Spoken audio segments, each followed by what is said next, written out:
Good morning guys. Karon guys naata diri karon sa tuang itundugan nga boarding house. Actually, ang atuang boarding house guys is na humana siya. So naatay 5 doors nga boarding house. So gitawag na ako ni siya og phase 2 kay naamang tay phase 1 nga nahuman. So mao ni ang ato ang 5 doors guys, boarding house. And ni. So muna ito ang 5 doors. Ayan. Plito na nila, plito na nakilala. Plito na.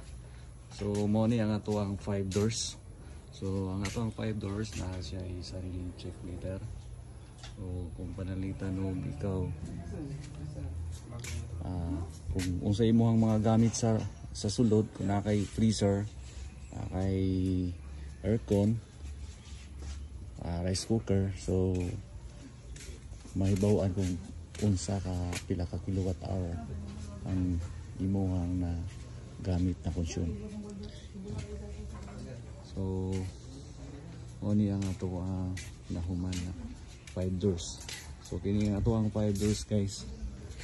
Naano ni siya namuyo dito na ni.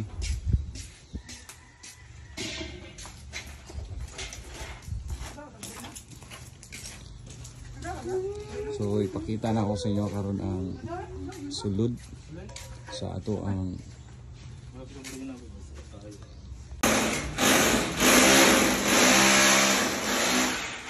morning ang farm guys, sulod sa ato ang boarding house. Ang gidakon sa atong boarding house is 3 meters. And then wala yun, nasa cut 3. Ayan, nasa isa wall fan. Yan ato ang boarding house guys na ay sariling lababo. And then nabod siya sariling CR.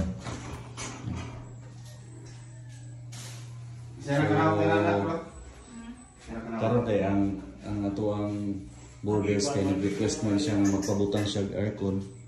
Yan. So kini karon na bangag tuloy window ni siya nani si kuan jalousie. Atong gitanggal ang jalousie kay mo ni butangan nato aircon. So mo lang to guys, daghang salamat sa inyong pagtanaw.